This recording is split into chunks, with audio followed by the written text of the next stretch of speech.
오늘 저학년 연수죠?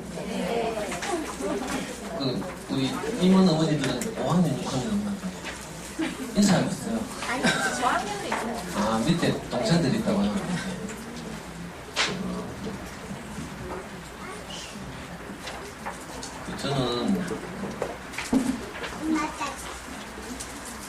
저는 지난번에 우리 교장선생님 이 근처 학교에서 몇 년 전에 제가 강의한 적이 있는데 그것 때문에 부르셨는지 뭐 하여튼 잘 모르겠는데 와서 뵈서 깜짝 놀랐어요. 그때는 교감쌤이 원래 그리고요 저는 이제 주로 이 저학년 연수 교재를 보시면 교육청에서 발간한 그 교재 차시가 전체 25차시로 되어 있어요. 그 중에서 10차시를 이제 골라가지고 학교에서 학부모 연수를 하도록 대구광역시 교육감께서 이렇게 강조하고 계시는 거죠. 왜 그런가 하면 대구에서만 유독 아이들에게 있어 불행한 일들이 자꾸 일어나고 특히 원래는 초등학교 학생들에게까지 불행한 일들이 내려와서 그 학교의 힘만으로는 이런 불행한 일들을 다 막을 수 없다는 인식이 생겼죠. 그래서 우리 학부모님도 가정에서 이렇게 좀 아이들에게 관심을 가지고 또 이렇게 연수 같은 걸 통해서 아이들이 어떻게 소통할지 또 학습지는 어떻게 할지 이런 걸 좀 이제 아셔서 그 학교 교육청과 함께 이런 불행한 일들을 좀 막아보자 이런 취지에서 이런 연수를 계속 강조하고 계시죠. 작년에는 이 같은 횟수로 같은 10번인데 한 번 오시면 3시간씩 했어요.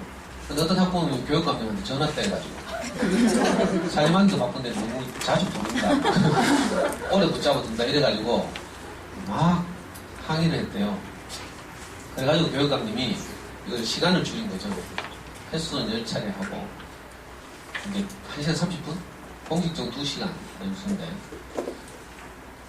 좀 제 이야기가 도움이 될지 잘 모르겠습니다.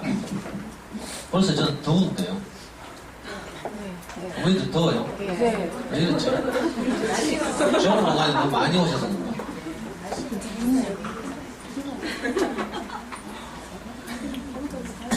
저는 이제 그 25차시 중에 주로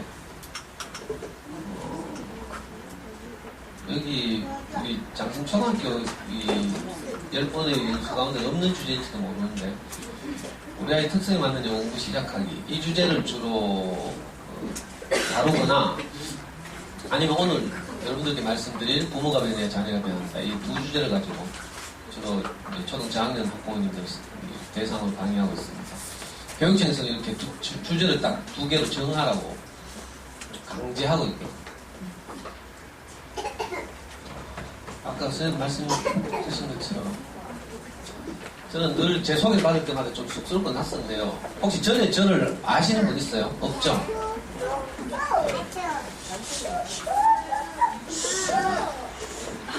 저는 다른 분들과 다르게 무슨 뭐 교육과 관련된 무슨 전공을 했거나 뭐 이런 게 전혀 없어요.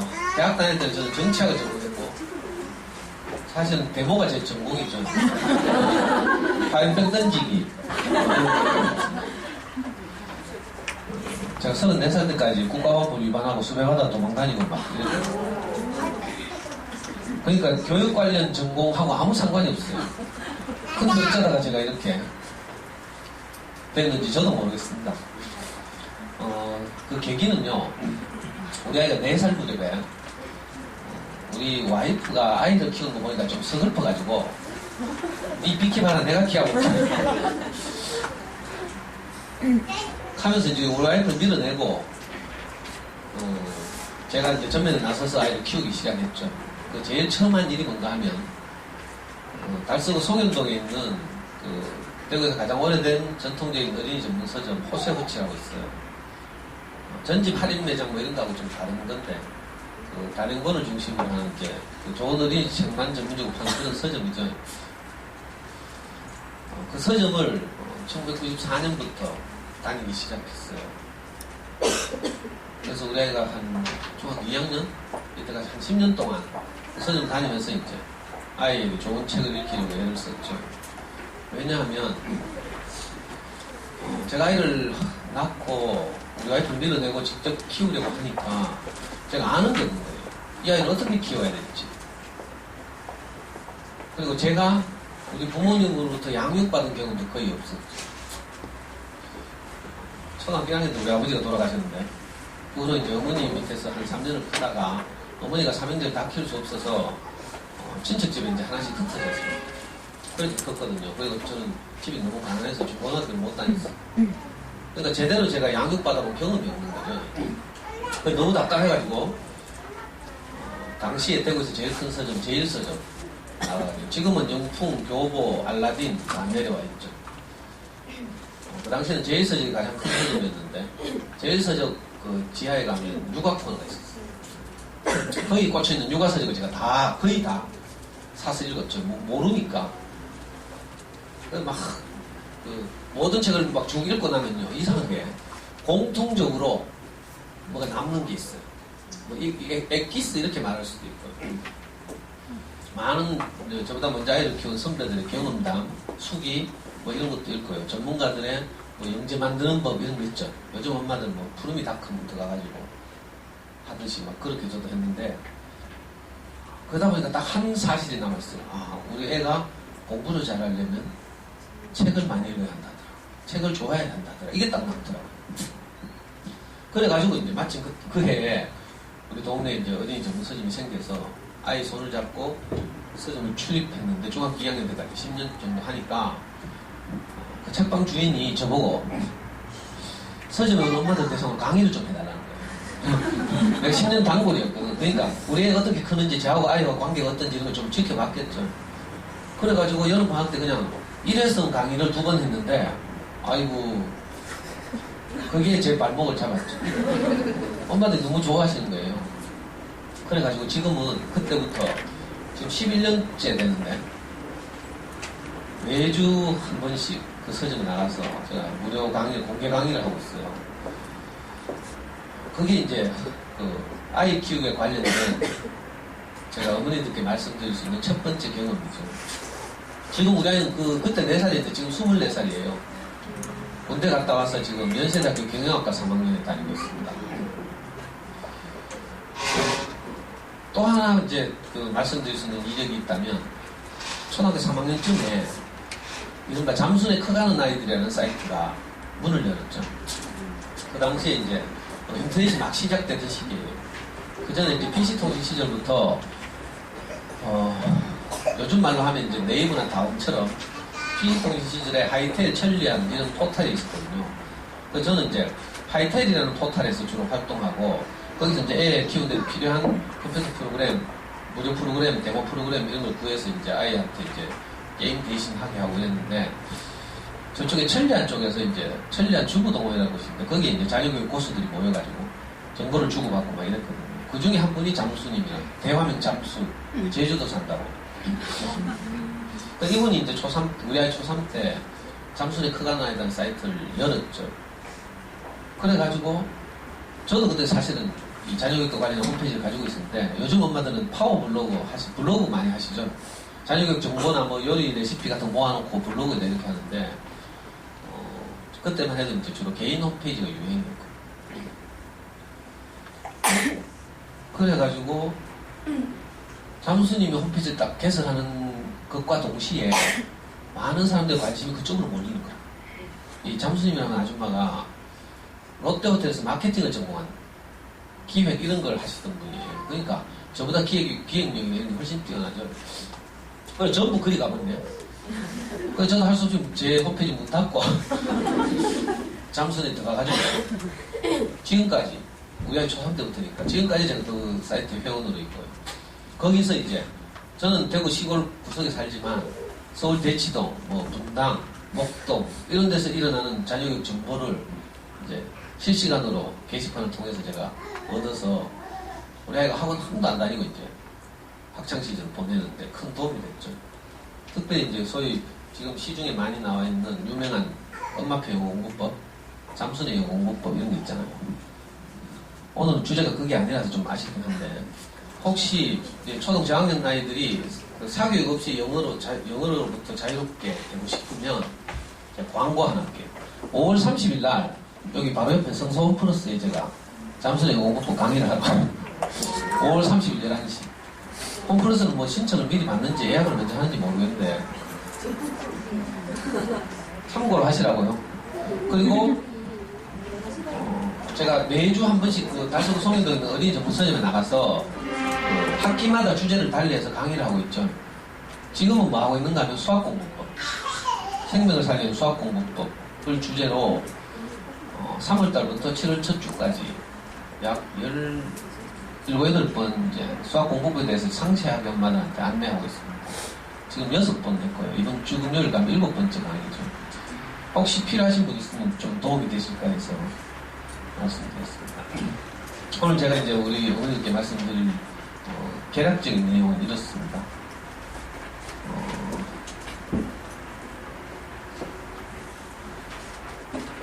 잠깐만 더워서요. 위에 옷 좀 벗고.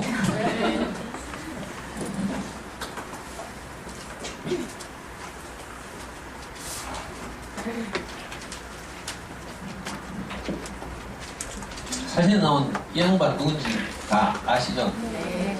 모르는 분을 위해서 가슴에 이름도 적어놨습니다.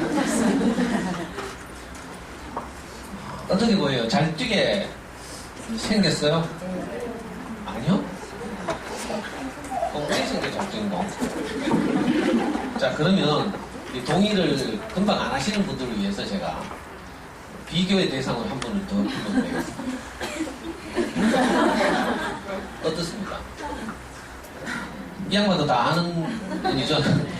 자, 이 두 분이 뛰면 누가 이길 것 같아요? 앞에 사람이 이길 것 같죠? 또 똑똑한 엄마가 이칸다 종목에 따라 다르다. 그렇게 사전 지식 가지고 말하는 게 아니고 직관적으로 생김새 보고 둘이 붙으면 누가 이길 것 같아요? 볼트 이길 것 같죠? 한번 붙여봅시다. 진짜 그런지. 자, 어떻습니까?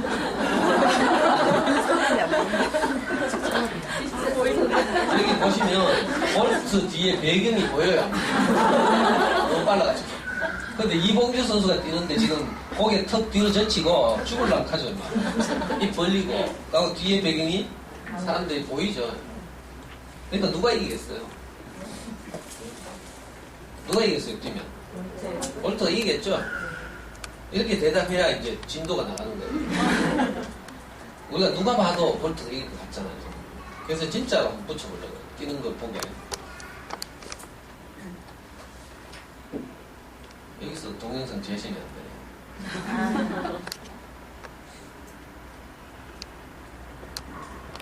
자, 이 두 편의 동영상을 제가 짧은 동영상을 가지고 왔는데 재생 안 되니까.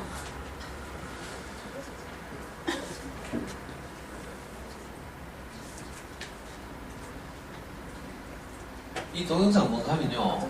이 볼트가 3년 전에 대구에 왔잖아요. 그죠? 세계 육상 선수권 대회 때. 저 CG에 있는 그 스타디움에서 다 기억하시죠? 이 볼트는 그 단거리 경주가 주 전공이에요. 단거리 경주에서는 출발부터 중요하죠. 그래가지고 막 출발을 조금이라도 0.0 몇 초를 빨리 뛰려고 긴장해가지고 뛰다가 스타트에서 어떻게 됐어요? 부정을 저질렀죠. 그러니까 실격했어요. 옛날에 제가 어릴 때만 해도 단거리 경주에서는 이런 출발 부정이 자주 나오기 때문에 한 번 더 뛰게 했거든요. 지금 우리 동계올림픽 보니까 쇼트랙은 한 번 더 뛰게 하죠. 출발 부정을 저질러도.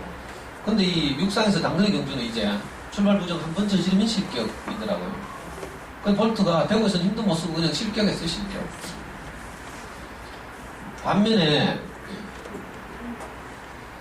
이봉주는요, 올림픽에서 한 번도 우승 못했어요. 자기하고 동기인 황영주 선수가 1992년 바르셀로나 올림픽에서 금메달 땄어요.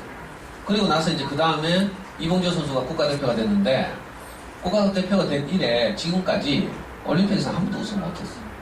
물론 주요한 세계대회나 뭐 이런 데서 많이 우승을 했죠. 우리나라에서 가장 우승을 많이 한 그런 선수고, 한때 2시간 8분 4초 한국 신기록도 가지고 있고 이랬죠. 요즘 텔레비전도 자주 나오죠. 굉장히 이 서민적이고 친근한 외모를 가지고 있어서 거부감 높고, 그죠? 근데 우리가 모르는 사실 하나 있는데, 이봉주 선수는 지금까지 마라톤에 37번 출전해서 딱 2번 완주를 못하고 나머지 35번을 완주했다는 거예요.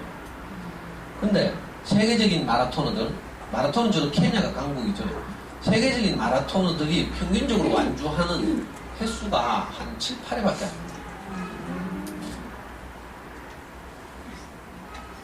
제가 왜 이 볼트, 출발해서 실격한 볼트하고, 무려 37번 가운데 35번을 완주한 이봉주 선수를 끄집어내서 이렇게 이야기를 시작하는 겁니다. 어쩌면 잔여의 또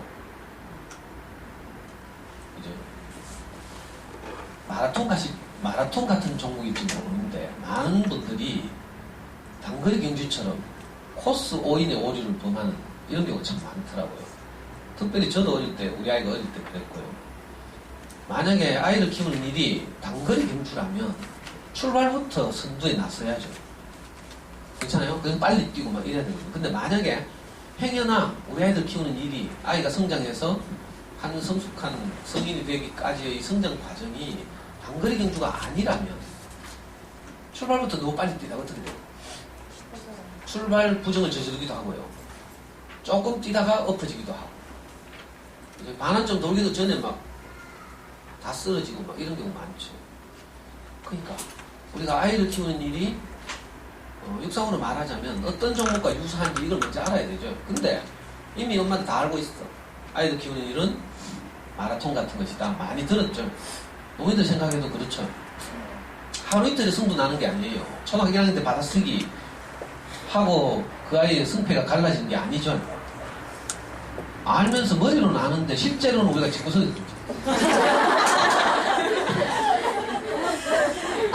집에서 아이를 키울 때 어떻게 하는가 하면 전부 단거리 경주처럼 키우고 옆집애보다 더 빨리 받아쓰기 해야 되고 더 정확하게 해야 되고 심지어 이런 엄마를 봤어요. 나는 저 명절 때 되면 지금 와가지고 잘난 척하는 저 동서 애보다는 꼭 이기고 싶다. 이래가지고 거기에 목숨 거는 엄마를 봤어요. 저한테 울면서 상담하러 와가지고 자기는 동서에서 이기고 싶다.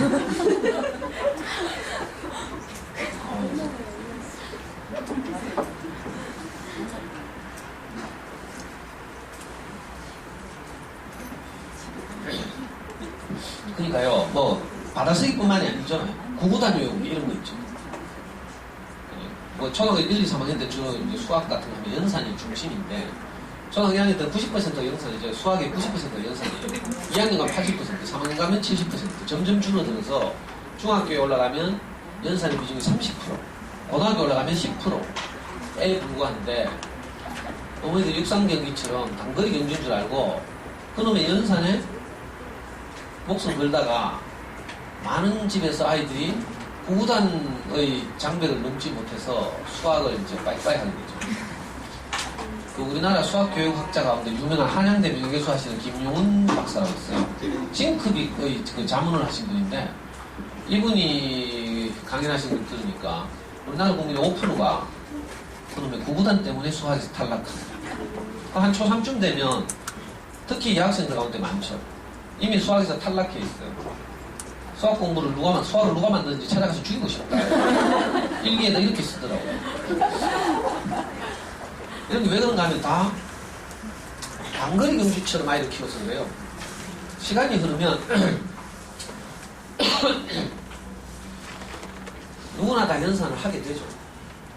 여기 계신 어머니들 중에 초등학교 때 다 수학 잘했겠어요? 못한 분들도 많았을 거 아니에요. 근데 홈플러스 가가지고 쇼핑하고 지켜놓은 전표하고 카트에 담긴 물건하고 일일이 확인하죠. 덧셈 뺄셈 하고 해가지고 조금이라도 더 지켜놓은 거 다 계산할 수 있죠. 그거 언제 배운 거예요? 초등학교 때 배운 다 연산 실력이죠. 그러니까 조금만 있으면 애들이 다 하게 돼요. 1, 2학년 때 꼭 막 그 주어진 교과 과정을 다 막 완벽하게 다 안 해도 한 5, 6학년 되면 다 하죠. 덧셈 뺄셈 같은 거. 그러니까 너무 서두를 필요 없는데 이 서두르는 그런 경향이 있어요. 그래서 저 교육부에서 2해 전인가 수학교육 선진화 방안을 발표하고 교과과정을 개편하고 있죠. 그래서 1, 2, 3학년 수학 교과서가 바뀌었어요. 이른바 스토리텔링형 교과서. 내년 되면 5, 6학년 교과서도 바뀌잖아요.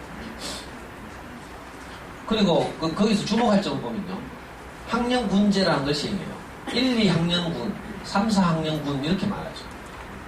왜 그런가 하면 자 같은 1학년 중에도요. 그해 3월생하고 그 다음에 2월생이 옛날에 같이 들어왔어요. 요즘은 어떻게 끊는지 몰라? 1월에서 12월 끝이죠. 우리 아이 때문에 우리 아이는 2월생이거든. 2월생. 그러니까 흉악급들하고 같이 학교도 간 거지. 그죠? 어릴 때는 한 달이 무서워요. 그해 3월생하고 그해 11월, 12월생하고 붙여나가요. 덩치도 벌써 차이가 나고 인지능력의 발달 뭐 이런 것도 차이가 나고 이러죠.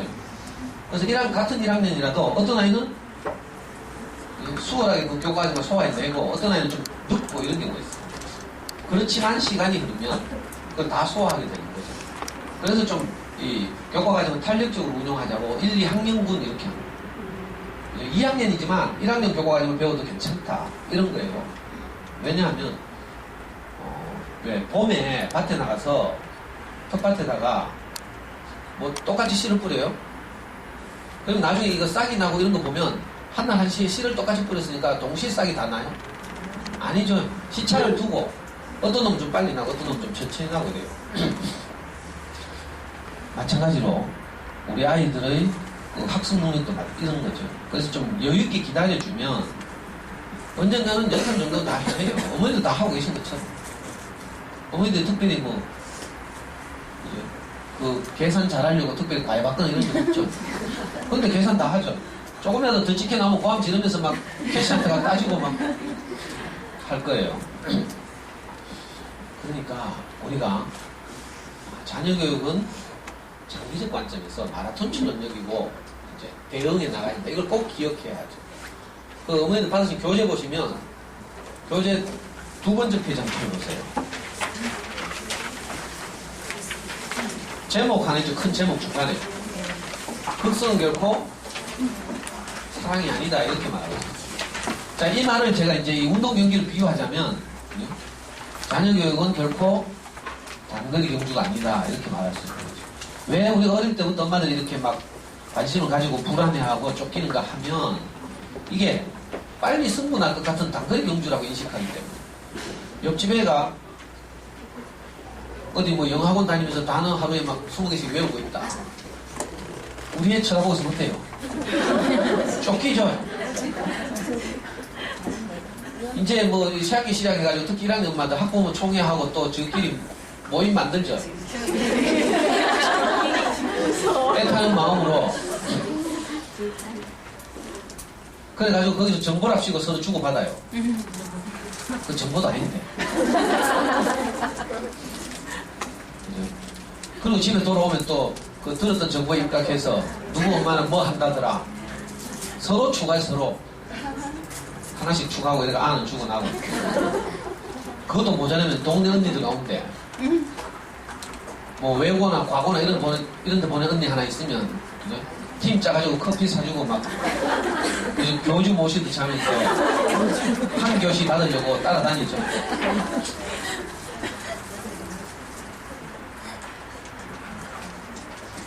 그 황영주 선수가 그 바르셀로나 올림픽에 우승하고 난 후에 유명해졌잖아요. 그래서 요즘은 그 일간신문 이런 데다가 이 마라톤 동호인들을 위해서 칼럼을 연재해요. 그 칼럼을 보니까 마라톤을 잘 뛰려면 어떻게 해야 되는가에 대해서 연재하고 있더라고요. 그래서 제가 거기서 배웠어요. 저는 다리만 튼튼하면 되는 줄 알았어요. 마라톤은. 근데 황영주 선수 칼럼을 읽으니까 그게 아니고 매일 하루에 1시간 30분씩 헬스클럽에 가서 뭘 하는가 하면 다리 근력을 강화시키는 그 운동을 할 뿐만 아니라 복부 근력을 강화시키기 위해서 또 팔 근력을 강화시키기 위해서 팔은 이렇게 뭐 잡아 당기는 거 있더라고요. 우리는 뭐 헬스클럽 안 가봐서 모르는데 잡아 당기는 거 있어요. 또 양쪽에 이렇게 잡고 그걸 해서 팔도 힘이 있어야 되는데요.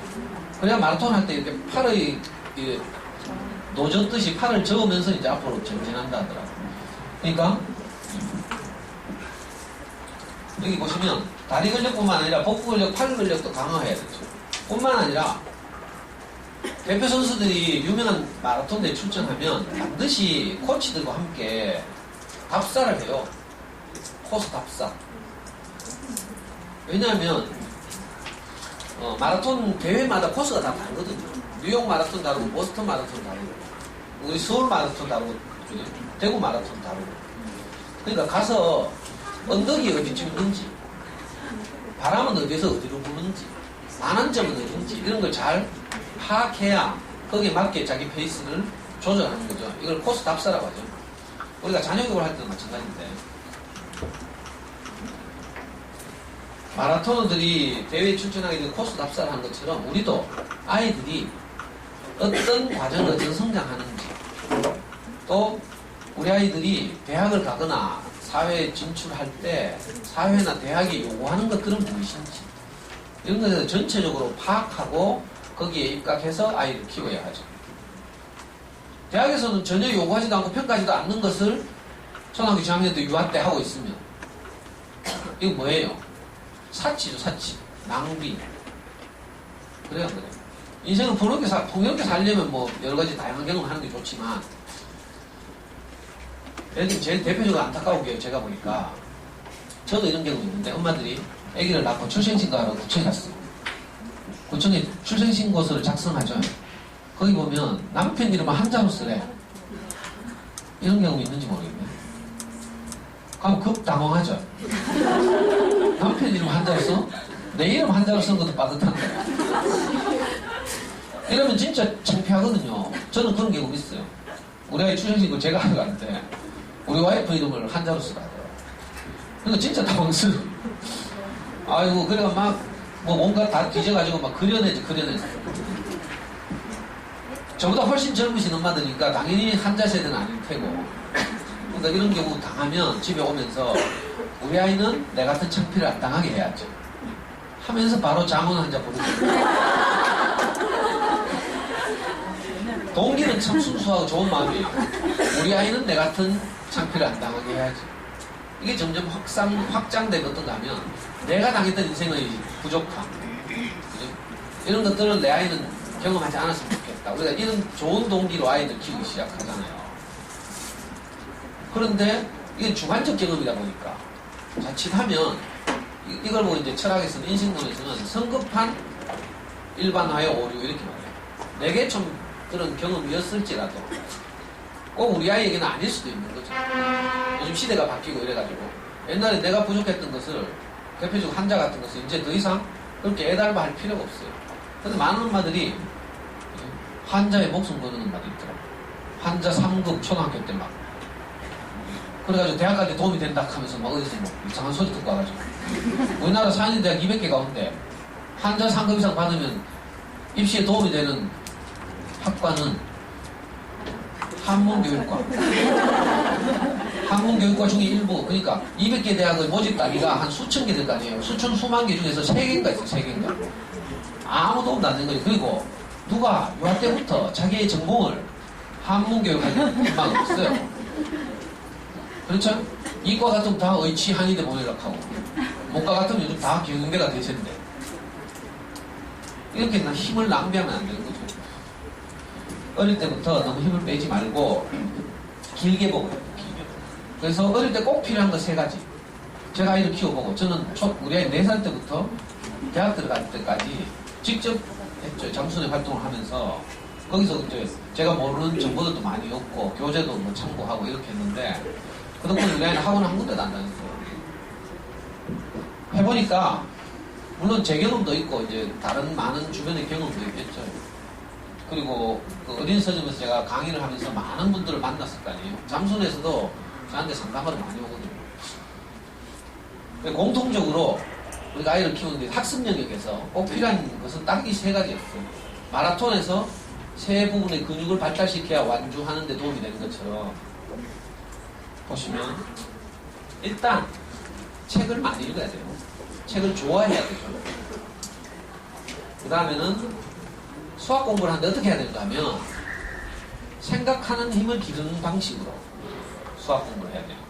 연산은요 놔두면 5학년 되면 다 해. 근데 미리 옆집하고 비교하고 이번 중간고사에서 한 개도 안 틀리려고 계속 반복 훈련을 시키면 점점 애들이 지쳐가고 수학은 재미없는 과목이 되고 또 아직 성장이 더뎌서 그걸 잘 소화할 수 없는 아이들 경우는 좌절하고 이러죠. 그래서 집집마다 곡소리 나잖아요. 채점하다 열받아가지고 막 모니터링 그대로 또 말아가지고 머리 막 니 같은 건 공부할 자격 없어 하면서 쓰레기통에 쳐박고 막 이러죠. 좀 이따 2시간 있다 다시 폐가 다리고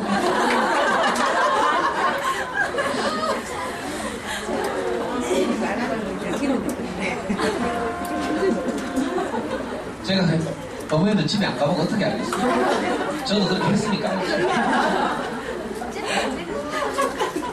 저는 어떻게 하든지 우리 아이가 잘 자랐으면 좋겠고 공부를 잘했으면 좋겠어요. 저는 어릴 때 공부를 못해가지고 이게 내 인생의 한이죠, 한. 그러니까 대한민국의 어떤 부모보다도 내가 자식에게 더 그런 데 관심을 가졌겠죠. 그래가지고 우리 애는 저 때문에 고생 많이 했어요. 아니, 저는 생각하는 힘을 자라게 하는 방식으로 수학 공부시키겠다고 이제 학교 교과과정을 잘 따라가니까 우리 아이가 좀 심화된 문제집을 하나 딱 택해가지고 하루에 4문제만 딱 하겠어요. 초등학교 5학년 때 하루에 4문제씩만 딱 했는데 어떤 건 한 문제 푸는데 30분씩 걸리기도 하고 이렇죠. 그 4문제 하는데 뭐 슬슬 개기다가 하면 2시간씩 걸리게 돼요. 그래서 채점을 하는데 4문제 중에 2문제 이상 틀리잖아요. 그럼 내 뚜껑이 확 열리는 거예요. 그리고 저는 여러분들처럼 교양 있게 얘야 이리 와봐라. 이건 틀렸구나. 어머니도 PET 교육 같은 거 받으면 엄마의 마음을 이야기하라고 하죠. 소위 말 나전달법을 쓰라는 거야. 아이고 저는 그게 안 돼요. 바로 욕 나와요. 제가 보기에 까칠하게 생겼죠. 성질 급하잖아요. 야 이 새끼야 바로. 그리고 바로 머리 쥐박고 발로 차고만 있잖아. 정말 내가 아이를 사랑해서 아이가 잘 때마다 내가 아이 침대 옆에 앉아가지고 아이하고 대화하고 엄마는 먼저 잡고 있잖아요. 제가 애를 재우고 이랬다니까. 그래서 내가 잠들 때 막 꿈을 꾸잖아요. 그 땀을 흘리면요 내가 꿈속에라도 들어가서 우리 아이가 처한 어려움을 해결해 주고 싶고 이랬어요. 제가 아버지 없이 자라다 보니까 제 인생에 많은 수많은 절망과 좌절들이 있었을 거 아니겠어요. 내 마음은 그런데 그놈의 수학 공부만 딱 하면 그 마음 어디 가고 없고. 왜 그런가 하면요 내가 진짜 아이를 도와주고 싶거든. 근데 내가 전문가가 아니다 보니까 마음은 급하고 막 이러니까 성질부터 나는 거야. 우리가 부모라서 그렇지. 부모라서 옆집 옆에 내가 뭐 와서 우리 애 때리겠어요? 남들 계모는 잘 안 때려요. 오히려 막 남들이 계모라서 그렇다 할까봐 더 신경 쓰고 있잖아요. 참고 막 이러죠. 우리 친엄마니까. 그러니까 그렇게 위로하세요. 내가 친엄마라서. 어머니들 애들하고 막 한바탕 하고 나면 정말 자책이 되죠. 내가 미친년 아이가 싶고 정신과 한 가봐야 되는 거 아닌가 막 이런 생각이 들죠. 정신과 안 가도 돼요. 그만한 일로 정신과 가면 정신과 떼돈 벌게. 우리가 특별한 잘못이 있어서 그런 게 아니고 마음으로 진짜 아이를 돕고 우리 아이의 어려움을 해결해주고 싶고 이런데 우리가 어떻게 해야 될지 몰라서 그렇죠. 그리고 마음은 앞서고 이러다 보니까 이제 그렇다고 뭐 좌절하고 포기하고 이러면 안 돼요. 그래도 또 밤에 잘 때 가가지고 침대에 누워있는 애 끌어안고 울면서 아까는 엄마가 미쳤어. 다시는 안 그럴게. 이렇게 말해야죠. 그래야 애 마음이 좀 풀리죠. 애는 속으로 그렇게 생각해요. 그래 좀 사과는 하는구나. 내일 아침에 또 그럴 거면서. 그래도 괜찮아요. 그래도 진짜 우리가 자기 전에 아이한테 가서 아까 엄마가 미쳤나봐 우리 딸 사랑해 하고 엄마가 잘못해서 다시는 안 그렇게 하는 것이 그 당시 우리 진심이에요. 그 진심을 표현하고 또 다음날 아침 늦게 일하면 고함 지르는 것도 또 내 진심이에요. 그렇게 사는 거죠. 그렇게 하다 보면 점점 내가 나 자신을 인식하게 돼요. 그래서 저도 채점 해가지고 틀린 거 나올 때마다 바로 집었다가 도저히 애한테 미안하고 이래가지고 나중에 애 잘때 채점했어. 근데 하루는 잘 때 채점했는데 네 문제는 네 문제가 다 틀린 거야. 근데 왜 이렇게 어머니도 다 해봤구나. 자는 놈 깨워가지고요 찬물로 세수시키가 다시 오삼 처리하고. 그러니까 이거 자고 채점하는 것도 안 되겠더라고요. 그래가지고 그 다음에는 애 없을 때, 애 학교 가고 없을 때 뭐 사무실에 뭐 답지 들고 나가든지 이래가지고 그래 채점하고 그랬어요. 그래가지고 뭐 오답이 좀 나오더라도 애 만나러 가면 몇 시간이 지나가잖아. 시간이 좀 흐르면 좀 우리도 좀 이렇게 차분해지죠. 그렇게 해서 이제 좀 아이하고 덜 이렇게 싸우게 되고 이랬죠. 저도 이런 일을 거치면서 제가 왜 그랬는가 했더니 아이를 키우는 일이 정말 전략적으로 보고 길게 보고 이렇게 키워야 한다 사실 몰랐던 거예요. 아, 마라톤 같이 해야 되는데 우리 아이를 완주시키는 것이 목표여야 되는데 이봉주 선수처럼 내가 꼭 1등을 시키거든 이런 생각이 드는 거죠. 근데 해보면 알겠지만 그 등수가 목표가 되면요 항상 불안해서 헤어날 수가 없어요. 1등 하면 1등은 좀 무리니까 반에서 한 5등 하잖아요. 5등 하면 어떤 생각이 들겠어요? 3등 안에는 들어야 되는데 이 생각이 전혀 못 들어요. 애가 3등쯤 하면 어때요? 조금만 더 하면 1등 하겠구나. 1등 하면 어떤 줄 알아요? 우리 학교에 반이 몇 개지? 이 생각이 든다니까. 같은 반 1등 가운데도 전교 1등 하는 반 1등이 있고 전교 10등 하는 반 1등이 있고 전교 1등이 목표가 되죠. 자, 전교 1등 하면 어떤 생각이 드는 줄 알아요? 좀 아시네. 애기들 키우면서 어떻게 알아요? 전국의 고등학교가 1,700개 정도 있어요. 자, 1등이 몇 명 있어요? 3,400명. 고등학교가 문과 1등, 기과 1등 따로 있어요. 서울대 정원이 몇 명인 줄 알아요? 2,900명. 전교 1등에도 못 가는 거지. 거기다가 우수한 고등학교 많잖아요. 전교 1등 아니고 전교 50등에도 서울대 갈 수 있는 대원 외고, 뭐, 명덕 외고, 한영 외고, 민사고, 서울과학고, 수학하고. 그러니까 전교 1등에도 안심이 안 돼. 늘 불안한 거예요. 이게 왜냐하면 성취의 세계에 내가 있기 때문에 어찌하든지 높이 올라가려고 하는 유명한 그림책 중에 그런 그림책 있죠. 생각이 안 나요 갑자기. 꽃들에게 희망을 이라는 그 성인용 그림책이 있어요. 그 책 한번 사서 읽어보세요. 어떻게 하든지 막 밟고 막 그 애벌레들이 부득이들이 그냥 좀 이상해요. 그죠? 거기 뭐 올라가면 뭐가 될 줄 알고 막 계속 밟고 올라가는 거죠. 근데요, 공부 잘하는 아이들 세계에서 더 절망이 크죠. 주로 우리 신문 사회면에 나는 아이들 보면 공부 못해가지고 뛰어내리는 애 거의 없어요. 등수로부터 자유로운 애들. 축구는 하고 뭐 예체능 하고 이런 애들 절대 그런 애 없어요.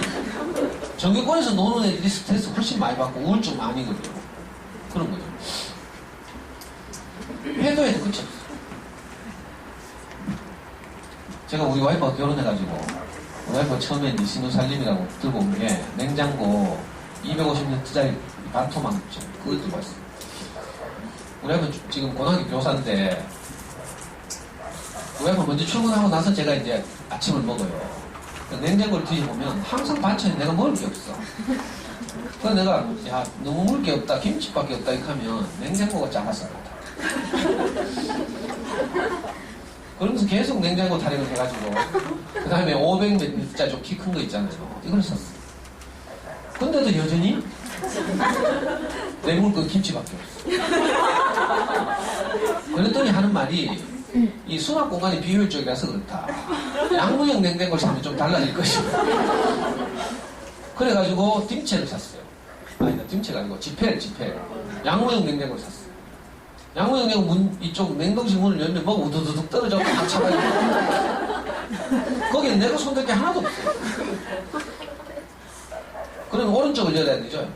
오른쪽 열어가지고 내물 거 있나 싶고 찾다가 맨날 뭐 만나요? 곰팡이 만나요. 그 겁이 나가지고 곰팡이, 구더기 이런 게 막 있으니까 나중에 우리 아이가 하는 말이 뭐예요? 김치 냉장고가 없어서. 그래가지고 김치를 샀어요. 김치를 사니까 김치도 잘 못 먹겠대. 김치가 이거 평평하잖아요. 그 위에다 뭐 잔뜩 올려놓는 김치 떨어지면 여워서 좀 통에서 꺼내가 이렇게 따로 덜어서 냉장고에 넣어놔야 되는데 바쁘시다고 그걸 안 하네. 그러니까 김치까지 있는데도 요즘 내가 먹을 게 없어. 지금 사는 아파트에는 빌트인으로 LG 김치떡이라는 또 김치 냉장고 하나를 주더라고. 그러니까 우리 두 식구 사는데 애는 지금 서울에 공부하러 올라가 있고 우리 두 식구밖에 없어요. 근데 뭐 LG 김치떡 있고 김치 있고 지펠 있고 내가 다 열어봐도 내물 게 없어. 하도 내가 장수하니까 최근에 생협에서 뭐 깻잎 하나 사왔더라고. 우리가 아이를 키우는데 어쩜 이런 거죠. 냉장고만 키우면 될 줄 알아. 그죠? 애가 등수가 좀 오르고 성적이 오르면 내가 행복해질 것 같죠. 근데 이상하게 제가 해보니까 그렇지 않은 거예요. 니는 뭐 공부 잘하니까 뭐 이런 생각 하실지 모르는데 성적이 오르면 오를수록 내 불안감도 같이 커져. 절대로 공부의 세계에서 내가 등수로 만족은 없어요. 이걸 꼭 알아요. 나는 해보고 그러면 익하다가 이제 시간 늙어서 있죠. 제가 해보니까 우리 아이가 잘 나갈 때는 전국 5등 됐거든요. 전국 5등. 고등학교 모의고사에 전국 5등. 실제 수능에서 전국 200등에 300등 했어요. 아주 기쁘겠죠. 안 기쁘다 하는데도 꼭 기쁘다. 왜? 그 시험이 끝이 아니니까. 모의고사에서 전국 5등에도 실제 수능에서 한다는 보장이 있어요. 실제 수능에서 우리 아이가 200등에서 300등 정도를 받았어요. 영어 만점, 수학 만점, 언어 2점짜리 2개 틀리고. 그죠? 서울대 가려면 제2외국어 해야 되죠. 우리 아이 제2외국어 아랍어 했는데 아랍어 만점. 사탐 4과목 다 1등 거고. 근데 서울대 못 갔잖아요. 왜 그런 줄 알아요? 고등학교 내신 성적이 나빴어요. 예를 들면 우리나라에서 제일 좋은 고등학교 대원외고 있죠, 대원외고. 한 학년 정원이 450명이에요. 근데 해마다 서울대를 몇 명밖에 못 보내요? 70명. 대원외고 간 애들은 다 자질로 말하면 다 서울대 갈 수 있는 자원이죠. 근데 그 공부 잘하는 놈들끼리 모여서 경쟁하니까 내신이 엉망이다. 근데 서울대는 정원의 3분의 1을 내신 성적만을 뽑아요. 지역균형 선발 전형이라는 제도가 있는데 참 좋은 제도죠. 지방에서 교육 환경이 어려운 데서도 학교에 성실하게 일해서 공부해서 1등을 할 수 있는 아이라면 어디 가든지 잘할 수 있다 이거죠. 그래서 이제 지방 학생들을 많이 뽑기 위해서 서울대 정원의 3분의 1을 그 제도로 뽑아요. 그러니까 웬만한 고등학교에서는 전교 1등해도 그 제도는 서울대 못 가죠. 그러니까 나머지 3분의 1, 뭐 몇백 명을 두고 경쟁하는 거예요. 우리 아이는 다행히 너무 좋은 고등학교 다녀가지고 내신 성적이 엉망이에요. 그래가지고 결국 못 갔죠. 서울대는 이제 작년까지 입시 정책이 그거였거든. 내신, 정시에서도 내신, 논술, 수능 이 셋을 다 완벽하게 해야 합격할 수 있는 제도를 가지고 있었어요. 그래서 수능 고수들이 대부분 서울대를 탈락하고 어디 갔어요? 연세대 경영학과, 고려대 경영학과 갔죠. 원래부터 이제 제도가 달라진다고 해요. 정시에서는 수능만으로 뽑겠다. 왜냐면 우산 애들 자꾸 연대 고대 뺏기니까. 엉뚱한 데로 갔는데 그죠? 이상하게 열심히 해서 성적 좋은 성적 나와야 그때 기뻐요. 근데 또 내게 있는 불안감은 사라지죠. 이렇게 어머니도 아마 아이를 키우다 보면 항상 불안하고 쫓기고 뭐 이런 일들이 있겠죠. 우리 아이를 키우려고 하는 우리가 가지고 있는 학부모들이 가지고 있는 세 가지 정도의 이제 일반화된 문제죠, 문제. 뭘 하려고 하면 항상 이걸 해야 될지 저걸 해야 될지 이게 과연 우리 아이에게 도움이 될지 걱정되죠. 저는 진짜 이런 항상 뭘 선택하려고 하면 이게 장기적으로 우리 아이에게 도움이 될지 이걸 모르겠어요. 윤생을 해야 될지 튼튼형을 해야 될지 연산학습지는 뭘 하지? 싱크빅을 해야 될지 눈높이를 해야 될지 한자는 해야 될지 말아야 될지 유아 때부터 이런 고민 해오셨죠? 신기한 한글날을 해야 될지 집에서 그냥 동화책 읽히면서 막 해야 될지 어떤 집에 가보니까 온 집안에 단어를 막 다 붙여놨어요. 공간이 하나 빈 데가 없어. 천장에다 5개 붙여놓고 애 한글 깨우치게 한다고. 이게 통문자 교육이라고 하죠. 단어들 막 그래가지고 애가 막 돌아다니면서 그죠? 단어 만날 때마다 엄마가 그걸 읽게 하고 막 이래가지고 한글 깨우치려고 하기도 하고 어떤 집은 동화책만 읽었다는데 나중에 글을 술술 읽게 되기도 하고 그랬죠. 저는 뭘 해야 될지 몰랐어요. 그래가지고 결국 제가 한 건 우리 아버지가 옛날에 돌아가시기 전에 우리 형하고 저한테 한 방법 뭐 했는지 알아요? 우리 아버지가 제 1학년 때 돌아가셨다고 했죠. 형 4학년 때 돌아가셨는데 형이 초등학교 딱 들어가고 제가 들어가서 똑같은데 형한테 한글 가지고 달력을 째가지고 밥상에 딱 얹어놓고 달력 뒤에다가 기억, 니은, 디귿, 리을을 쓰게 하는 거예요. 그걸 반복해서 몇 번씩 쓰게 하는 거죠. 다음 날은 미음, 비읍, 시읒, 이유 이런 식으로 일주일 딱 지나니까 우리 형이 한글을 딱 하게 됐대. 그 저한테도 그런 식으로. 우린 본대로 하는 거죠. 아닐 것 같지만 우리 부모님이 하신 대로 우리가 하게 돼 있어요. 그 저도 아이를 딱 낳아가지고 4살, 5살 되니까 한글을 가르쳐줬어요. 저도 나도 모르게 저절로 달력 째가지고 상표 놓고 우리 애하고 그지 다거든. 기억, 니은, 디귿, 디귿. 근데 디귿 쓰는데 꼭 거꾸로 쓰네? 그래가지고 내 머리를 한 대 확 집어갔어. 그러면 바로 쓰는 거야. 그래서 제가 그때 어떻게 생각한 줄 알아요? 인마 이게 집중을 안 하는구나. 그래서 한 대 집어가면 되는구나 이렇게 생각해요. 나중에 숫자를 가르치는데 3도 항상 거꾸로 쓰네. 3 이렇게 써야 되죠. 근데 요렇게 쓰는 거야. 그래가지고 또 한 대 집어가면 바로 쓰더라고. 제가 그 정도로 무식했어요. 근데 나중에 알고 보니까 애들이 그 어린 시기에는 그걸 그림으로 인식하는 그림으로. 그래가지고 그려내는 거죠. 그러니까 지대로는 디귿을 그냥 그리다 보니까 거꾸로 쓴 거예요. 그걸 알파벳을 알아서 이렇게 철자를 제대로 알아서 쓴 게 아니고 그냥 집중을 못하는 게 아니죠. 근데 내가 그거 모르고 이제 막 그렇게 무식하게 아이를 키우게 됐죠. 아마 그때 누가 저보고 신기한 한글날 하라 소개했으면 제가 했을 거예요. 난 정보도 없고 따라다니는 동네 언니도 없고 제가 우리 동네 언니 따라다니면 어떻게 되겠어요? 그건 너무 답답해가지고 막 누가 써지 이렇게 그랬잖아요. 그러니까 아이를 키우면서 항상 이걸 선택해야 되지 저걸 선택해야 되지. 초등학교를 선택할 때도 진짜 고민 많이 하시죠. 형편이 좀 되는 분들 전부 그죠? 효초, 교대부초, 저 동부 쪽에 사는 분들은 뭐 영신초, 뭐 개성초 전부 이런 데 한 번씩 생각해보죠. 그 추첨 내마다 떨어지고 막 어느 초등학교로 보내는 것이 장기적으로 우리 아이한테 도움이 될지 이런 것도 모르겠고 막막하고 있잖아요.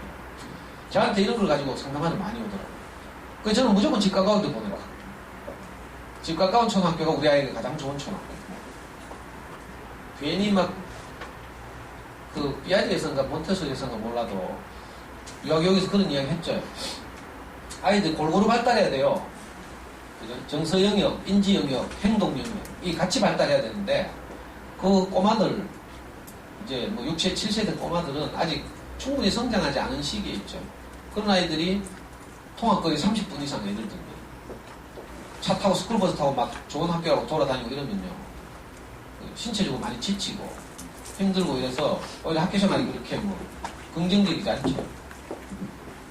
근데 막상 내가 아이를 초등학교 보내려고 하면 이런 일들이 굉장히 혼란스러워지죠. 그래서 고민하고 상담하고 그리고 문제는요.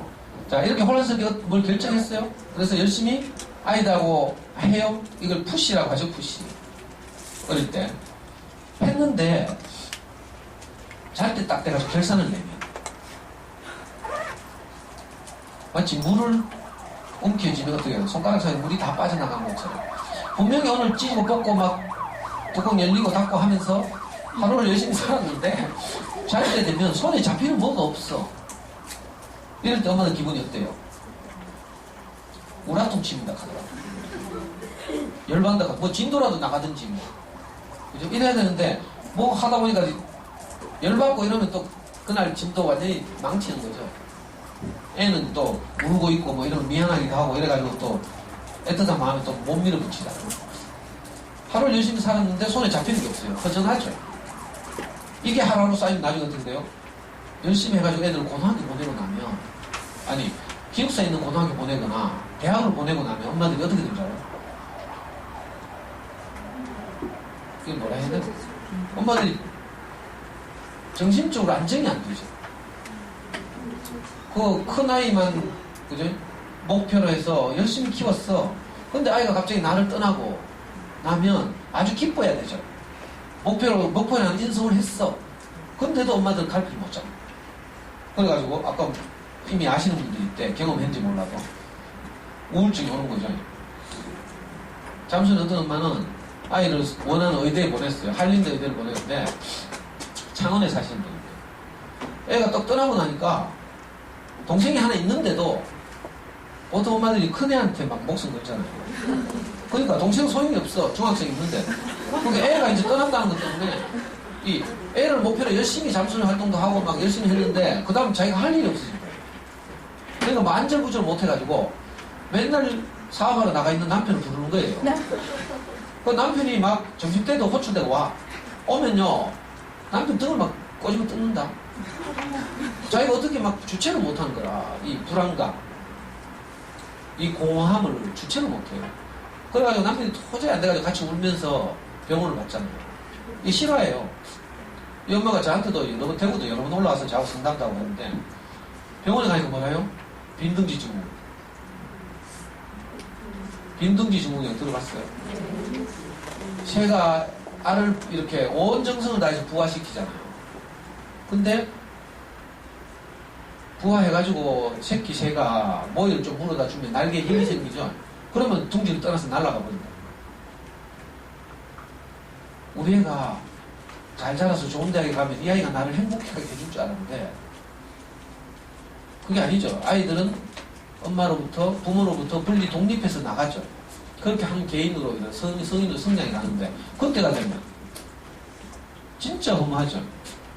이거 뭐 초등학생마다 경험 많이 왔으니까 나중에 경험해 보시면 되고 그러니까 목표가 그렇게 되면 목표가 성취가 되면 이런 결과가 오는 거예요. 허무하죠.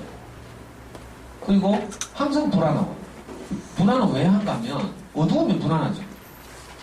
내가 앞이 보이지 않을 때 불안해요. 낮에 지금 여기 있으면 아무도 안 불안해요. 근데 밤에 골목길 가봐. 혹시 누가 나를 납치하러 오지 않을까? 나는 미모가 뛰어난데. 제가 야간 운전을 해보니까 진짜로 주간에 운전할 때랑 완전히 달라요. 특히 고속도로 운전해보니까 제가 우리 애 군대 갔을 때 면회 갔다가 죽어버렸죠. 밤에 고속도로 운전할 때는 애기 아빠들은 잘 아는데 항상 앞차의 미등을 보고 따라가야 돼요. 앞차가 없으면 이제 캄캄하잖아요. 그건 진짜 이 불안해지죠. 어디에 커브가 갑자기 나타날지 모르니까 속도를 많이 못 내고요. 왜? 어두우니까.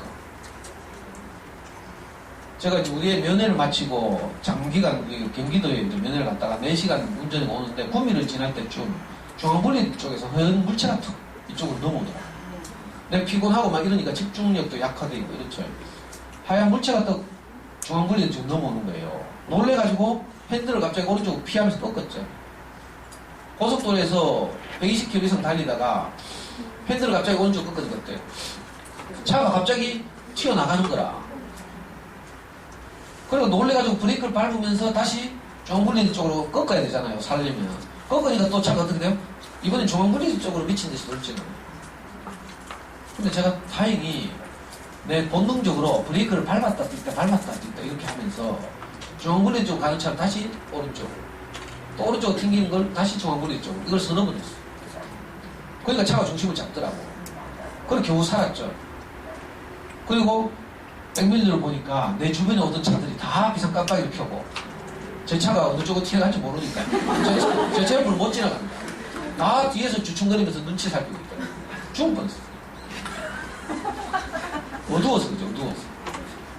우리가 자녀 교육도 마찬가지예요. 우리 아이가 커서 어떤 과정을 거치는지 모르면 내가 불안한 거죠. 좀 있으면 마라톤에서 반환점 있고 언덕이 나타나는 것처럼 좀 있으면 우리 아이들에게도 언덕이 나타나요. 여학생들 빠르면 초등 5, 6학년. 남학생들 중학교 1, 2학년 되면 엄마 내가 알아서 할게. 그거 어느 날 문 쾅 닫고 들어갔던가. 내 방에 들어올 때 노크하고 들어와. 이 칸다니까. 근데 엄마들 기분이 어떨 줄 알아요? 초등학교 저학년 때 아이들에게 내가 한 만큼 사춘기 때 돌려받게 돼 있어요. 여러분도 공짜 같죠? 천만에 맞습니다. 유명한 속담 중에 뿌린 대로 거둔다 이 말이죠. 내가 아이에게 까칠하게 한 만큼 나중에 아이들은 내한테 까칠하게 한다. 근데 그것도 모르고 지금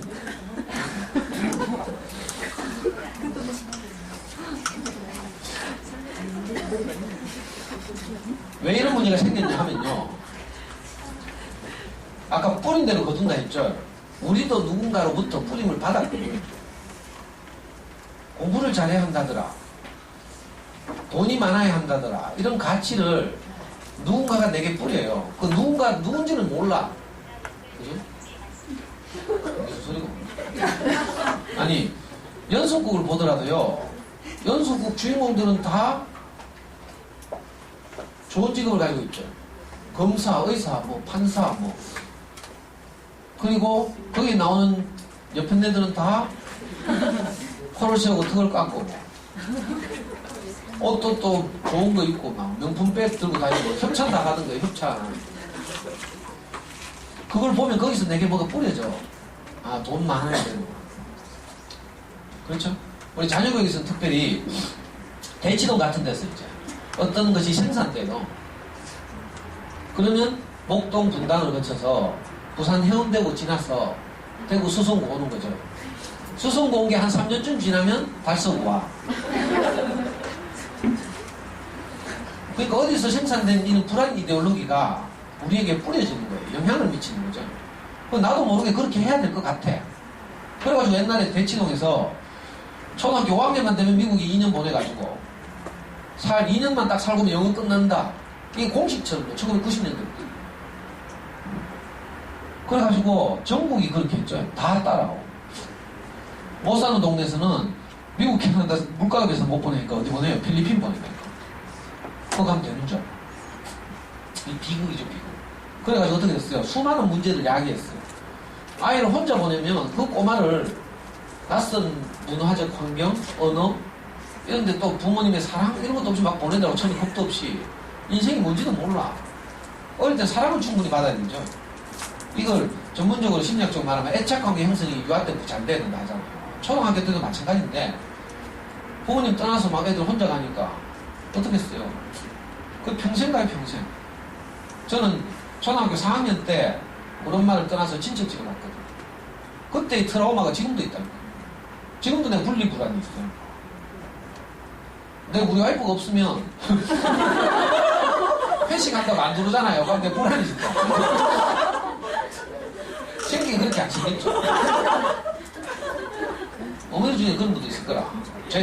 제가 만난 엄마들 중에는 시골에서 농번기 때 농산이라고 바쁘니까 다 건사할 수 없어가지고 큰 집에 하나를 보내요. 누굴 보내겠어요? 제일 큰 애를 보내지. 근데 이 제일 큰 애는 뭐라고 생각하는 줄 알아요? 동생도 놔두고 우리 엄마 아빠가 나를 버렸다 이렇게 생각한다. 그 트라우마가 40이 넘을 수도 있어요. 그 지금도 이 엄마는 그 애정결핍이 시달려. 그 혼자 못 있어요. 이런 경우 참 많죠. 근데 그것도 모르고 막 외국에 뭘 배우러 보내고 막 이랬죠. 그리고 나중에 안 되니까 엄마들이 따라갔어. 자, 애 혼자 보내면 애한테 문제가 생겨. 엄마하고 애가 같이 가면 누가 문제가 생겨? 잘 아시네. 소위 기러기 아빠 상태. 그죠? 제가 빨리 돈 벌어 붙여주면 있잖아요. 옆에 데는 거기서 바람 나가지고 막. 그럼 막 자살도 하고 뭐 이러잖아요. 또 뭐 그런 불행한 일이 없다 하더라도 외롭고 있잖아요. 말이 안 되는 거죠. 가정 파괴지, 가정 파괴. 그래서 영어 하나를 얻기 위해서 지불해야 될 기업 비용이 너무 컸어요. 그 요즘 그렇게 잘 안 하죠, 이제. 엄마표 영어도 생기고 뭐 이래가지고. 그 교육적으로 너무 그렇고. 그리고 영어 하나를 얻기 위해서 지불해야 될 대가가 너무 크다. 이제 이런 인식이 생겼어요. 근데 요즘 우리 촌동네에서 아직도 이렇게 하고 있다. 필리핀 보내고 막. 필리핀 가서 무슨 미국 문화를 배우겠어요? 영어는 좀 뭐 배울지 모르지. 근데 미국 문화, 이걸 배우는 건 전혀 다른 문제예요. 미국에 가면요, 공원 같은 데서 생판 처음 보는 사람 나타나잖아요? 근데 무조건 하이 이렇게 해야 되거든? 우리나라에서 그가 미친놈 취급받죠. 모르는 사람한테 뭐 안녕하세요 하고 미친놈 취급받잖아. 근데 미국에서는 어디 가든지 무조건 하이 해야 되는 거야. 왜? 나는 당신을 해칠 의사가 없습니다. 이걸 표현하는 게 하이 하는 말이에요. 하고 뛰면 안 돼, 미국에서. 뛰면요, 전부 서랍에 있는 권총에 손 간다니까. 강도는가 싶어 가지고. 그 총기 소지가 자유로우니까. 그럼 후다다닥 뛰고 이러면 안 돼요. 잠깐 총 맞아요. 경기하고 이런다니, 실제로. 이런 거 이제 직접 가서 거기서 현지에서 배워야지. 필리핀 가가지고 뭐. 그러니까 우리가 이렇게 불안하고, 그래서 뭐 열심히 했죠. 초등학교 저학년 유학 때부터 뭘 했어요. 근데 항상 허무하고, 별로 남는 게 없고, 막막하고, 막 이렇잖아요. 그런 일이 왜 벌어지는가 하면, 어디선가 모를 이런 이데올로기가 생산돼가지고, 계속 우리에게 영향을 미쳐서 그래요. 저도, 우리 애가 공부를 잘하면 행복하죠. 내가 공부를 못해서, 아버지가 일찍 돌아가셔서, 내 인생이 이렇게, 험했다. 제가 살아보니까, 젊은 시절 이런 이제 반성이 되더라고요. 그러니까 내가 어떻게 하든지 우리 아이에게 좋은 아빠가 되었어. 내가 겪었던 아쉬움을 우리 아이는 겪지 않게 해야 되겠다. 이런 생각을 했던 거죠.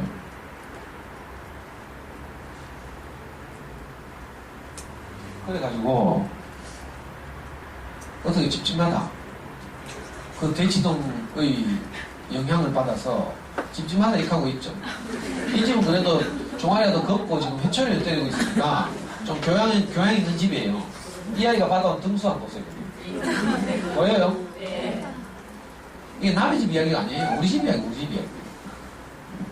그리고 2해 전인가 신문에 났죠. 전국 4층등 하는 고등학생이 있었어요. 근데 이 엄마가 전국 1등 하라고 그 아이를 엎드려 뻗쳐 시켜가지고 맨날 때리고 이랬잖아요. 전국 4천등이면 몇 %인 줄 알아요? 모르죠. 자, 보통 이제 한 해에 같은 학년 수험생이 60만 명 정도 있어요. 자, 문과 이과로 나누면 문과 40만 명, 이과 20만 명. 자, 이 아이는 문과였어요. 40만 명 가운데 전국 3,500등에서 4,000등이었어요. 상위 몇 프로예요? 1%예요. 상위 1% 안에 들고 있어요. 근데 그 엄마가 만족이 안 되는 거라. 상위 1% 뭐 이렇게 해가지고 서울대 못 가니까. 서울대 가려면 최소 상위 0.2% 안에 들어야 돼. 연세대 고려대 경영과 가려면 상위 0.6%, 0.7% 안에 들어야 문 닫고 들어가요. 꼴찌를 들고 있고 꼴찌.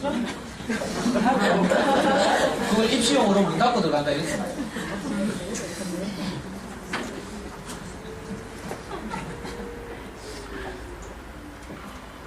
그러니까 아무리 잘해도 여전한 요구가 생겨요. 그러니까 이걸 빨리 정확하게 인식하지 않으면 꼭 뭐 전국 몇 등 이런 문제가 아니고요. 우리 이번에 중간고사에서 수학시험을 치고 할 거 아니에요. 근데 이 몇 점 맞는가? 이런 거 가지고도 우리가 똑같은 짓을 할 수 있어요. 엄마도 보니까 예를 들면 집에서 수학 공부를 하는데 연산 학습지 같은 거 풀리겠죠? 연산 학습지 보면 한 바닥에 20문제가 들어있어요. 그죠? 20문제가 예를 들면 이쪽 페이지에는 초등학교 2학년이라고 칩시다. 바다올림 있는 두 자릿수 덧셈 뭐 이걸 한다고 쳐요. 그게 20문제가 빠곡히 있어요. 아이가 열심히 해가지고 이 20문제 가운데 한 16문제 맞췄어요. 그러면 이 아이는 바다올림 있는 두 자릿수 덧셈을 할 줄 안다는 말이에요? 모른다는 말이에요? 안다는 말이죠. 자, 20문제가 다 바다올림 있는 덧셈이라 두 자릿수 덧셈. 근데 17문제를 맞춰요. 이 아이는 바다올림 두 자릿수 바다올림 있는 덧셈을 할 줄 안다는 말이죠. 그럼 어떻게 해요? 아는구나 이렇게 넘어가야 되는데 대한민국 엄마들 아무도 넘어가는 엄마 없죠. 이게 정신 못 차리가 틀려. 틀리니까 모르는 거 아니야? 이렇게 되는 거야. 왜 그런 줄 알아요? 똑같은 문제를 반복해서 푸니까 지겹잖아. 그러니까 집중이 안 되는 거지. 우리 아이는 어떻게 하는 줄 알아요? 어릴 때 한바닥에 20문제 있죠. 똑같은 받아쓰기 똑같은 두 자릿수 올림 받아올림 있는 덧셈을 하면 예를 들면 우리 아이는요 왼쪽 제일 위에 있는 1의 자리를 더해 놓는 거라. 그리고 오른쪽 제일 밑에 있는 20번째 문제의 1의 자리를 더해요. 왜? 그건 지겨워서. 그러니까 변화를 준 거지, 변화. 우리 아이는 진짜 수학을 좋아하고 잘했는데 그래도 이런 걸 지겨워하는 거예요. 근데 잘하는 엄마들이 불안하니까 한 문제 틀릴 때마다 10문제씩 추가한다. 이래가지고 자들고 앉아가지고 막 그러니까 뭐 고등학교 입시에서만 이런 일이 있는 게 아니고요. 그래 그 전국 4천등 하는 학생이 어떻게 했어요? 자기 엄마 죽였잖아요. 너무 두려워가지고 엄마한테 모의고사를 고등학교 가면 매번 치거든요. 1년에 8번씩 치는데 모의고사 칠 때마다 엄마한테 맞을 생각하니까 너무 두려워서 엄마를 죽였어요. 그래도 애가 이제 엄마를 죽였다는 인식이 없어. 그래 7개월 동안인가 같이 한 집에 살았다잖아. 정말 비극적인 일이죠. 물론 최악의 경우지만 최악의 극단적인 경우지만 우리가 이런 사건으로부터 뭘 배워야 하는 거죠. 저도요 우리 아이 고등학교 때 진짜 패가 망신했어요.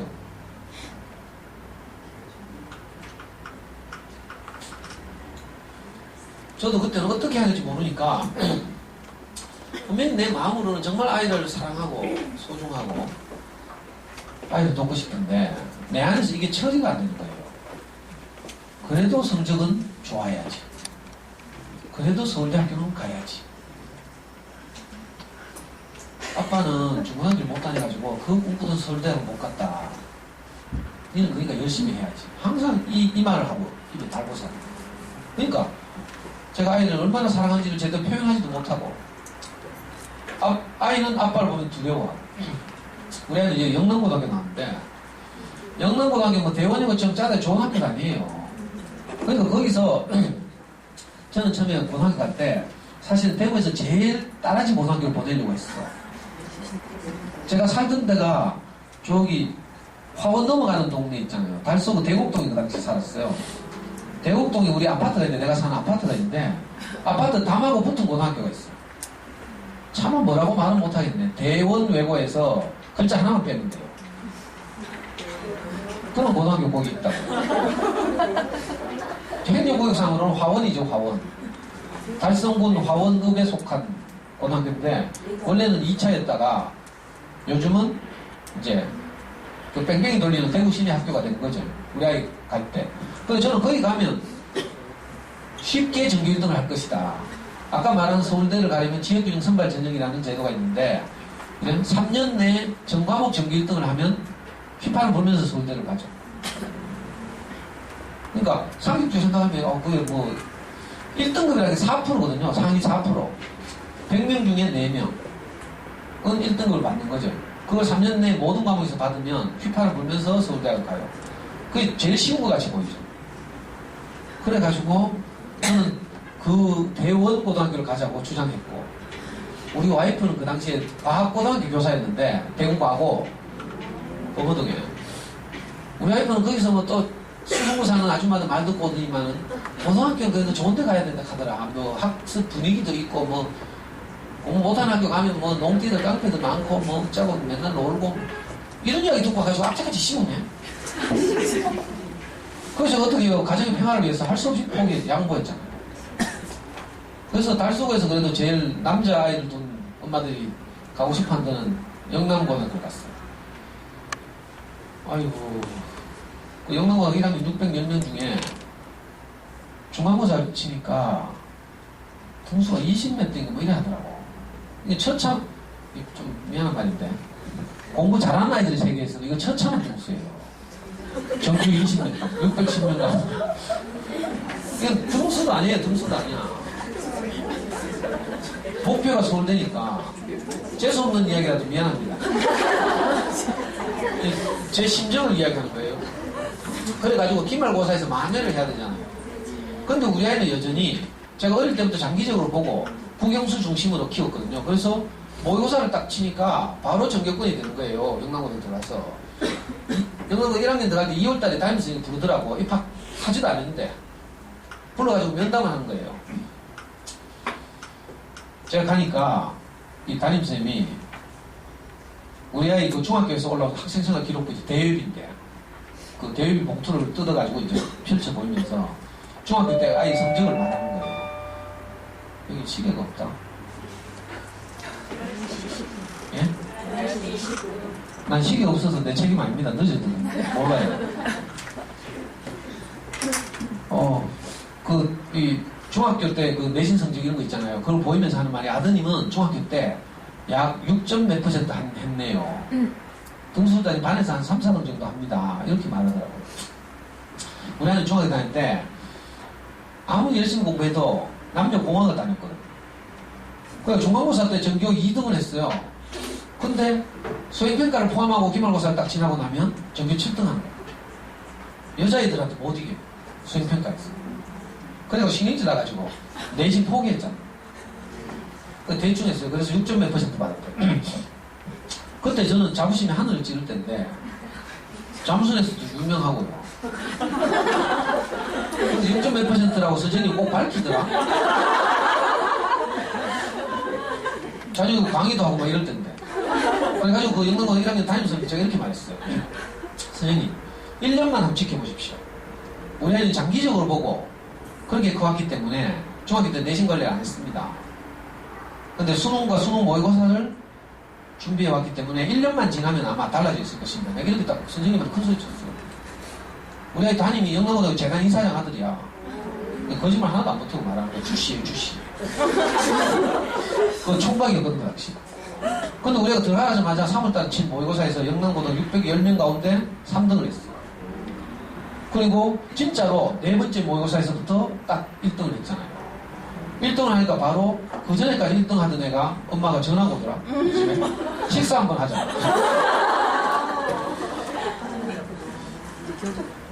그래가지고 제가 우리 와이프가 그 전화를 받고 나를 바꿔주더라. 그 우리 집은 아빠가 교육을 담당하는데 욕하니까 식사에서 소리 쑥 들어가고 전화 끊었거든. 그 아이는 나중에 이과를 거쳐서 울산대에 내려갔어요. 근데 이놈의 내신을, 수능은 둘째 치고, 수능은 이제 정시를 통해서 가는 거고, 수시에서 이제, 내신이 좋으면 수능과 상관없이 이제 갈 수 있으니까, 기말고사는 좀 열심히 하라고 내가 계속 잔소리를 했잖아요.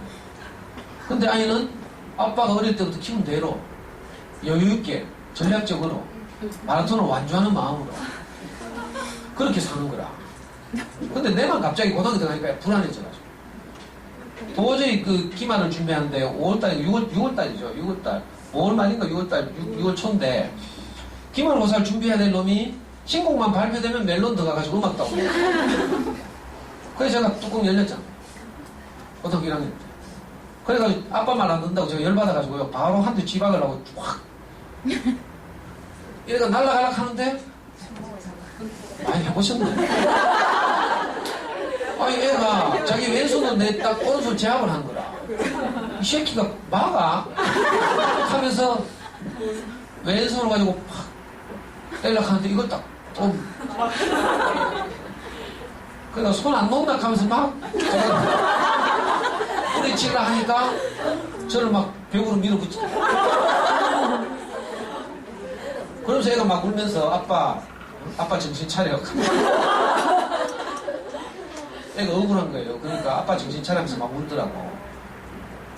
근데 저는 이미 거기서 뚜껑 열리고 뚜껑 어디 날아가고 막 제정신이 아닌 상태죠. 그래가지고 애한테서 팔 빼려고 막 바둥거리다가 거실에 쓰러졌잖아요. 쓰러지니까 아이가 제 위에 올라타가지고 아빠가 제정신이 아니니까 무슨 짓을 할지 모르잖아요. 지는 억울하고 그러니까. 그래서 제 위에 올라타가지고 또 저를 제압하더라고. 너무 비참하죠. 나중에는요, 제가 남긴 거 다 째졌어요.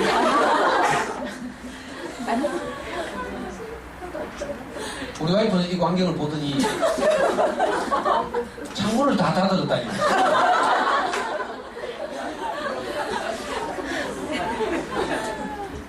제가 그때 통곡을 하면서 그랬거든요. 너무 비참했어.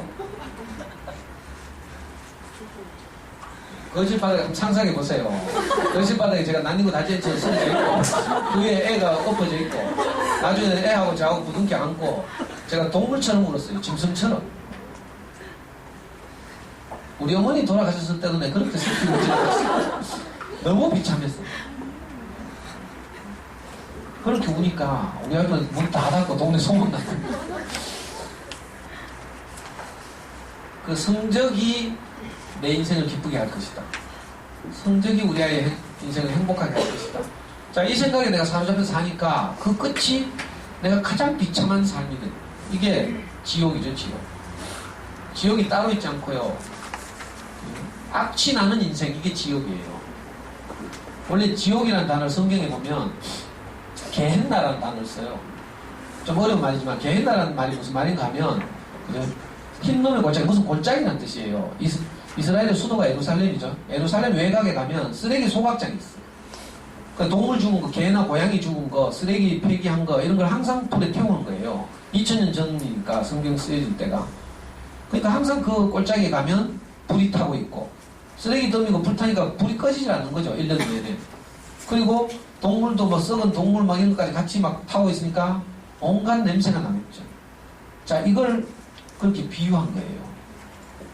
근데 이걸 뭐 이상하게 종교적으로 뭐 왜곡해서 우리가 죽으면 어디 막 꺼지지 않는 불에 타는, 유황불에 타는 이상한 곳이 있다. 이렇게 생각하기까지 이르는데 사실은 그 쓰여진 배경을 알면 지옥이 따로 있지 않고 내게서 그 악취가 나잖아요. 정말 아이하고 행복하게 살고 싶습니다.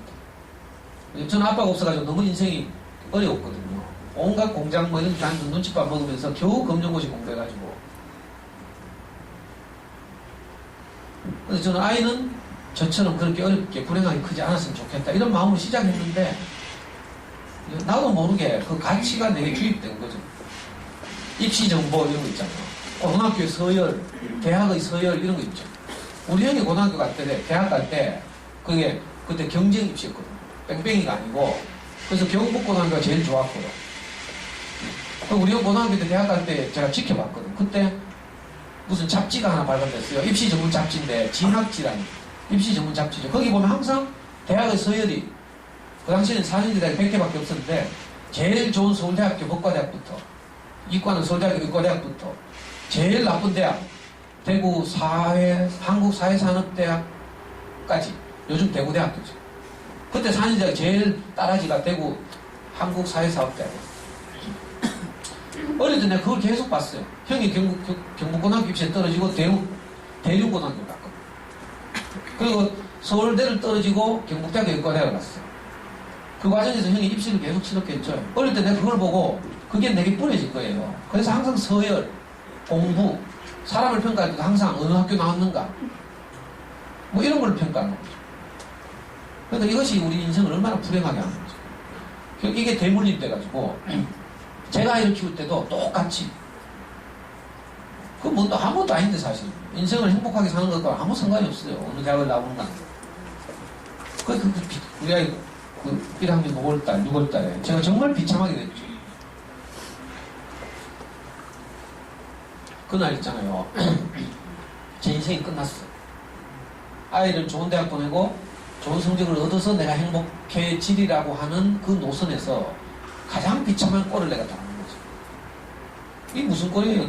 마누라도 보는데 엎어져가지고 난닝구 다 찢기고 올라다 거실에 쓰러져가지고 막 너무 비참해서 내가 슬퍼서 울었어. 진짜 통곡을 하면서 울었어. 그리고 그날 우리 아이한테 제가 2가지 맹세를 했어. 하나는 다시는 내가 성적으로 너를 혼내지 않겠다. 또 다른 하나는 제가 아이 공부하는데 제일 잘하는 협박이 있어요. 어머니들 같은 거 하겠어요. 뭐 책 교과서 다 쓰레기고 책 아픈데 니는 학교 갈 필요도 없다 하면서 이런 거 하죠. 저도 그랬어요. 우리 아이 고등학교 때 저는 사실 아이가 학교 가는 게 너무 자랑스러워요. 저는 그 청소년 시절에 그 당시에 교복 입고 학교 다녔는데 교복을 입고 학교 가는 아이들 보면 너무 부럽고 열등감을 느끼고 그랬거든요. 저는 양아치처럼 이렇게 살았습니다. 그 우리 아이가 영남고등학교 가서 영남고등학교 교복을 입고 아침에 학교를 가면 내 속으로 너무 그게 대견하고 자랑스러워요. 그런데 뒷카드로 사진 찍으려고 하면 애가 막 뿌리치고 막 얼굴 가리고 막 너무 속상하고 이랬거든. 근데 그런 좋은 마음이 있는가 하면 애가 말을 안 들을 때마다 내가 뭐 하는 줄 알아요? 네 교복 다 째뿐데 학교 못 가게 하면서 내가 방으로 교복 가지러 들어가잖아요. 그럼 애가 항상 아빠 내가 잘못했어 교복은 째지 마 하면서 우리 애가 자기 죽음을 내한테 보이는 거죠. 그러면 아빠가 화푸니까 늘 그렇게 아이를 속상하게 하고 이랬어요. 그래서 제가 그날 거실바닥에 엎어져서 우리 아이하고 두 가지를 약속. 하나는 다시는 성적으로 너를 혼내지 않겠다. 다른 하나는 사실은 아빠가 네가 교복을 입고 학교 가는 것이 너무 기쁘고 자랑스럽다. 그래서 맨날 뒷카로도 찍고 싶고 이랬는데 근데 아빠가 속상하고 불안하면 항상 니한테 교복 째겠다고 협박했지. 다시는 그런 협박을 하지 않겠다. 네, 두 가지를 약속했어.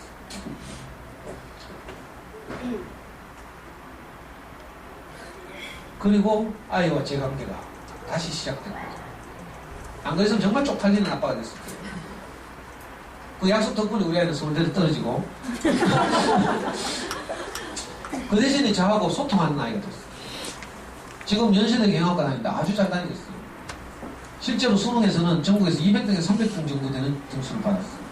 오히려 제가 혼내지 않으니까 더 안심하고 편안하게 공부해가지고 휘파람 불면서 갔죠.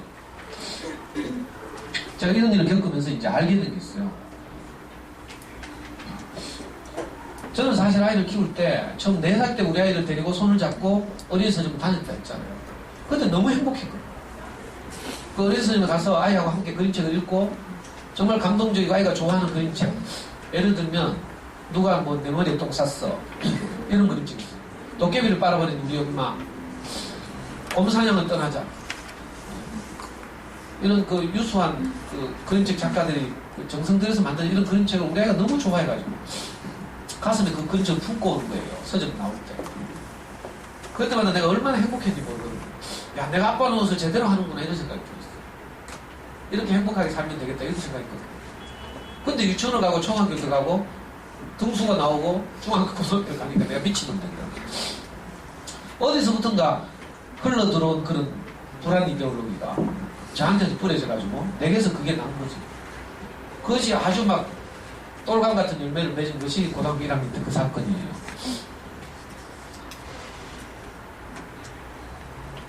그리고 제가 제 인생의 스승으로부터 여러 가지 영향도 받고 이러면서 아, 행복이 성적순이 아니구나. 우리 진부한 말이죠.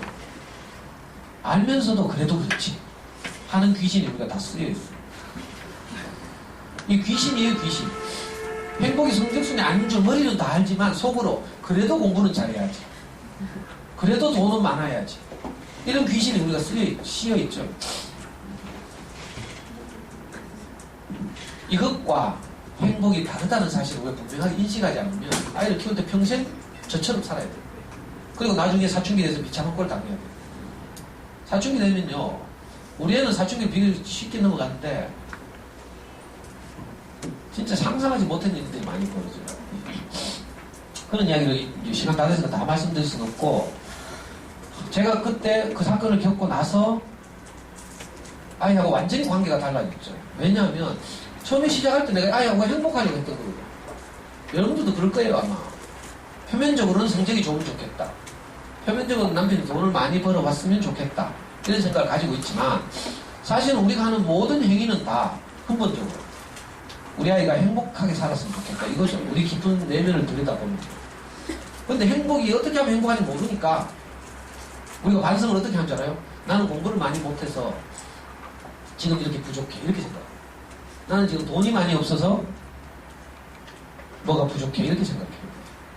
그 근본적으로 반성이 잘못된 거죠. 제가 해보니까 이건 네이버의 정의예요. 행복은 뭔가 하면 일상에서 기쁨이나 만족을 느끼는 상태, 이게 행복이죠. 여러분들 경험해보면 아는데, 예를 들면요, 이런 거죠. 이제 친정에 어려운 일이 생겨가지고 내가 좀 도와줘야 될 일이 생겼어. 근데 남편 눈치가 자꾸 보이죠. 근데 남편이 어떻게 그 사실을 알고 어느 날 퇴근해 와가지고, 여보 비자금을 딱 꺼내가 주면서 있잖아요. 혹시 당신 친정에 어려운 일 없어? 이걸로 좀 보태지. 지금 뭐 능력치 않아서 이것밖에 없지만 이렇게 말할 때 엄마들 기분이 어떻겠어요? 정말 행복하겠죠. 이건 뭐예요? 단지 그 도와주는 돈 이것도 있지만 사실은 남편이 내 마음을 알아주는 거죠. 그러니까 사실은 행복은요 이렇게 마음과 마음이 서로 통할 때, 마음과 마음이 흐를 때, 이때 행복해요. 그때 행복이 발생하는 거죠. 제가 가장 좋아하는 행복에 대한 정의가 뭔가 하면 행복은 관계 안에서 발생하는 것이다. 그런데 저는 그 전에 뭐라고 생각했는 줄 알아요? 행복은 공부를 잘하는 데서 온다. 그러니까 냉장고를 좋은 냉장고를 바꾸면 반찬이 많다. 이 논리하고 똑같은 거죠. 돈이 많으면 행복할 것이다 이렇게 생각해요. 우리 집은요 시간이 없어서 이런 얘기 다 못하겠네요. 그러니까 행복에 대해서 다시 생각해보자고요. 제가 어머니한테 드리고 싶은 말씀은 오늘 딱 이거 하나예요. 많은 말씀을 드리고 싶지만 시간이 쫓기니까 전에는 우리가 행복이 조건과 환경이 내게 만족할 만큼 오면 행복할 것이라고 생각했어요. 근데 이놈의 조건이나 환경은 만족이 안 돼. 냉장고 하나 있으면 2개 사고 싶고 아까 그 말 했죠. 애가 성적이 3등 되면 1등 하고 싶고 1등 하면 전교권에서 생각되고 이렇게 되는 거죠. 이걸 보고 불교에서는 뭐라고 하는 줄 알아요? 사람들이 6개의 세계를 윤회한다고 하죠. 불교에서는 이걸 뭐 육도윤회라고 불러요. 육도윤회 가운데 가장 비참한 세계도 있지만 밑에서 2번째가 3번째 보면 악귀도라고 있어요. 악귀의 세계라는 거죠. 불교에서 말하는 악귀라는 건 뭔가 하면요. 어떤 귀신인데 어떤 귀신인가 하면 목구멍은 바늘구멍만 하고 배는 집체만한 귀신이에요. 이게 무슨 말이겠어요? 자, 상상해 봅시다. 목구멍은 바늘구멍만 하고 배는 집체만 해요. 먹어도 배가 안 부른 거죠. 먹어도 흙이죠. 우리가 높이 올라가는 세계, 성취하는 세계에서 행복을 찾으려고 하면요 해도 흙이진 아기 같다. 그러니까 제가 미친놈처럼 우리 아이가요 고등학교 1학년 모의고사를 쳤는데 고등학교 2학년 모의고사 처음 딱 쳤잖아요. 3월달에 가면 1학년 때는 아까 영남고등학교 3등 했다 했죠. 고등학교 2학년 모의고사를 딱 치니까 전국에서 0.02%를 받았어요. 이과 애들이 빠져나가니까 공부 잘하는 애들이 이과로 많이 가죠. 그러니까 우리 아이가 고등학교 1학년 때는 전국에서 0.몇 %인데 0.7% 이렇게 하다가 고등학교 2학년 딱 오니까 0.02% 엄청나게 잘했죠. 근데도 아기같이 있잖아요. 그게 내가 기쁨이나 만족이 안 되고 또 내신 성적이 못 매다는 거라. 그러다 비참하게 됐죠.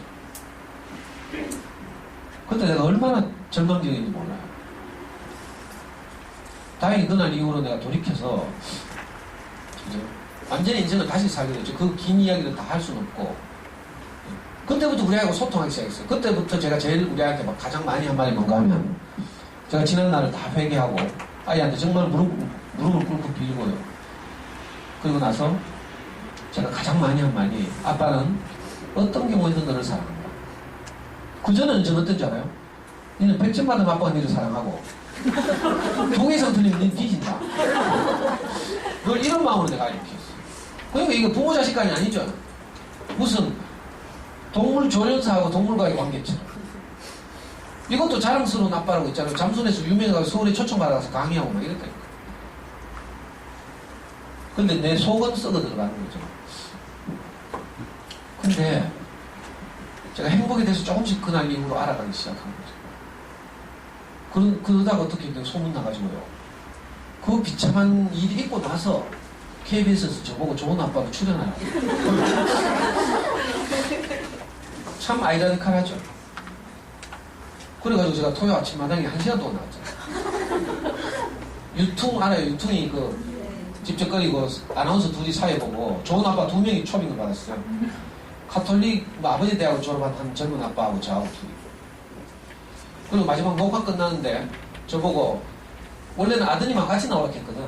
우리 애가 쪽팔린다고 안 나갔대. 그 녹화하는데 저보고 아들한테 마지막 아드님이 녹화 볼 테니까 마지막으로 한마디 하라 하더라고. 그래서 제가 그 카메라에 대고 그렇게 말했어요. 정말 온 내 마음을 다했어. 내 유언하는 마음으로. 사랑하는 내 아들아, 아빠는 어떤 경우에도 너를 사랑한다. 이것을 잊지 않았으면 좋겠다. 이렇게 말했어요. 그저 같으면 있을 수 없는 얘기죠. 그런데 내가 이렇게 말하고 나니까 너무 행복한 거예요. 어머니들도 한번 해보세요. 아이들이 학교 갔다 오는 건요, 보통 일이 아니거든요. 자, 이제 1학년 엄마들 많죠? 1학년 엄마 품 안에서 자라다가 학교 간다고 생각해봐요. 이거 아찔한 일이죠. 얼마나 스트레스 많이 받는 줄 알아요? 학교 가면 온갖 것이 다 비교의 대상이라. 공부 잘하는 놈, 이쁜 년, 힘센 놈, 뭐. 선생님들이요. 그래도 다 보고 있잖아요. 자기 스타일대로 이뻐하고 귀여워하고 이런다니까. 모든 애를 다 사랑하고 귀여워할 것 같죠? 안 그래요. 뭐 선생님들이 최선을 다하겠지만 그래도 인지상정이잖아요. 그 아이들 학교 가서 온갖 스트레스, 비교에 노출됐다가 겨우 하루를 마치고 집으로 돌아와요. 근데 엄마들은 집으로 돌아오면 있잖아요. 간식 딱 과일 깎아놓고 딱 기다렸다가 애가 뭐 말하기도 전에 빨리 간식 먹고 손 씻고 그 다음 뭐 하락하죠. 참 비참한 일이에요. 이거 제가 못해가지고 어머니 이렇게 부탁하는 거예요. 우리 아이들이 학교 갔다 오는 건요, 집으로 돌아오는 게 아니고 엄마에게로 돌아오는 거예요. 엄마 품속으로. 그러니까 학교에서 받은 그 스트레스, 경쟁, 긴장 이런 것들을 이완시키고 학교에서 했던 일 제잘제잘 이야기하고 이럴 때 어머니들 제발 좀 들어주고 꼭 안아주고 장하다, 수고했다 이렇게 말해야 돼요. 우리 애 처음 초등학교 들어갈 때 지금도 생각나요. 우리 애기 등짝보다 더 큰 가방을 메고 이월생이라서 덩치가 작고요. 항상 1번 깃발 들고 서 있고 처음에 보름은 부모 따라가도 된다 하더라고. 그래서 제가 항상 등교시켰어요. 근데 보름 지나니까 더 이상 못 오게 하면 제가 너무 불안해가지고요. 애를 몰래 미행을 했잖아요. 바로 스트레이트로 가면 5분도 안 걸리는 학교를 우리 애는 30분 걸리더라고요. 골목을 지나갈 때는 개 있는 집에서 개 짖잖아요. 그러니까 스파이더맨처럼 개 그 골목 반대편 벽에 착 붙어가지고 조심조심 발자국을 조심하면서 가다가 개 있는 집 앞에서는 후다닥 지나가고 좀 그저 큰 길 나오니까 큰 길에서는 또 바닥에 총알 떨어진 거 이런 거 다 줍고 있잖아요. 문방구에 뭐 온갖 거 다 구경하고 이러다가 내 미행하면서 보니까 30분 걸려서 학교에 들어가요. 얼마나 기특한 일이에요. 그러니까 아이들이 학교 갔다 오는 건요, 전쟁터 갔다 온 거예요. 전쟁터. 미안한 말이면 학교를 전쟁터로 비교해서 미안한데 그만큼 긴장하고 비교되고 또 열등감도 느끼고 힘센 놈들이 찝쩍거리면 꼼짝없이 당해야 되고요. 우리 애는 그런 거 많이 당했거든요. 애가 어리니까 2월생이니까 맨날 맞으면서 울고 들어오고 뭐 있잖아요. 어떤 때는 옷도 놔두고 들어오고. 그러니까 집에 돌아와서 엄마 품에 안겨서 긴장을 풀고 사랑도 좀 받고 격려와 지지 이런 걸 받아야 되죠. 그러니까 오늘 학교 갔다 애들 돌아오잖아요. 벌써 돌아올 시간이네. 12시 반이면 애들 돌아오죠. 그만데 꼭 그걸 해야 돼요. 빨리 과일 먹고 손 씻고 왜 과일 깎아 놓는 거 물어봤더니 빨리 할 일 하라고. 그래 과일 깎아 놓고 딱 기다리라고. 그렇게 하면 안 되고요. 진짜 엄마 무릎에 앉혀놓고 꼭 안고 수고했다 아가야 하고. 애기죠 애기. 아니 30살짜리도 보면 지금 제가 30살짜리 보면 애기같이 보여요. 우리 어른들이 그런다 하죠. 저도 이제 나이가 들고 나니까 우리 애 24살 지금도 애기 같아요. 며칠 전에 아빠한테 전화가 왔어요. 저한테 뭔가 하면 예비군 훈련 받고 왔다. 자랑스러워가지고 24살짜리가 예비군 훈련 지만 받아요? 근데 우리 아이는 그걸 자랑스러워하는 거라. 우리 애는 군대에서 고생했거든요. 부타당하고 이래가지고 죽을 뻔했죠. 그래가지고 아빠한테 제발 내 좀 살려줘 하면서 연락이 와가지고 군대 있을 때 제가 부대 쳐들어간 적도 있어요. 부대 쳐들어가서 부대장하고 답판해가지고 곧한 놈을 제주도로 발령내고 우리 애는 안전한 곳으로 옮기고 우리 애 해경 갔거든요. 해경 배를 타고 늘 생활하는 거. 그 뛰어내리면 끝이죠. 어제 네이버 뉴스 보니까 소말리아에서 우리 해군 하나가 행방불명됐다더라고요. 그 장보고함이라고 배 타고 근무하는 해군 중에 하나. 우리 애도 꼭 그런 거 비슷했거든요. 그 죽을 뻔했어요. 부타당해가지고. 그때 아빠 말이 생각나더래. 아빠가 고등학교 때부터 지한테 항상 한 말. 무슨 말이었어요? 아빠는 어떤 경우에도 너를 사랑한다. 내 아들아. 그리고 보이지 않는 하나님 너를 지키실 것이다. 내가 늘 이 말을 했거든요. 그래서 자기가 정말 위기에 처하니까 집에 연락이 왔어. 아빠 제발 내 좀 살려줘. 그런 일이 있고 무사히 전역을 했어요. 작년 여름에. 그리고 며칠 전에 처음 예비군 훈련을 받은 거죠. 우리는 해결 생활을 했기 때문에 워카다운도 안 시켜봤어요. 근데 지가 이제 워카 신고 학생들끼리 모여서 차 타고 이제 예비군 훈련을 갔다 온 거죠. 그러니까 남도 다 받는 예비군 훈련이에요. 그런데 남들 다 받는다고 우리 아이에게도 아무 일이 아닌 게 아니죠. 이런 정의가 있어요. 행복에 관한 여러 가지 정의 중에 당연한 것을 놀라운 것으로 받아들이면 정말 행복해지죠. 우리 아이가 예비군 훈련을 받고 왔잖아요. 개나 소나 다 받는 게 예비군 훈련이에요. 사실은. 군대 갔다 오면. 근데 제게는 그 감회가 남달라요. 우리 아이에게도 그렇겠죠. 그러니까 예비군 훈련 받고 오면서 지 방으로 돌아가는 길에 저한테 전화가 와가지고 막 신경질 내면서 뭔가 정신해가지고 뒷굽 다 까졌다고 합니다. 근데 사실은 목소리 톤은 아주 자랑스러워하는 톤이에요. 그리고 자기가 사격을 해가지고 배열을 받았대. 잘해가지고 합격했다 이 말이죠. 그래서 제가 진짜 진심으로 아이한테 그렇게 말했어요. 진짜 장하다. 낯선 예비군 훈련 받고 워카를 신고 다니려고 고생했다 내 아들. 사랑한다. 제가 카톡으로도 그렇게 날리고 전화로도 그렇게 말하고. 그러니까 우리 아이들이 초등학교 지금 갔다가 집으로 돌아온 일은 너무 당연한 일이죠. 근데 사실은요, 그 아이 개인의 인생에서 보면 그게 당연한 일이 아니고요. 정말 놀라운 일이에요. 혼자서 어디 다니지도 못하는 꼬마가 어느덧 자라가지고 8살이 되고 학교를 혼자 갔다 오잖아요. 이게 기적적이죠. 경이로운 일이에요. 안 그래요? 처음 나가지고 아무것도 못하고 꼬물꼬물거리고 누워있던 애가 어느 날 한 뭐 1달, 1년 지나니까 뭐 말하기 시작하고 있잖아요. 이게 진짜 경이잖아요, 경이. 지금 아이들 학교 다니는 거 이게 경이로운 일이에요. 저는 아이를 키워보니까 정말 그래요.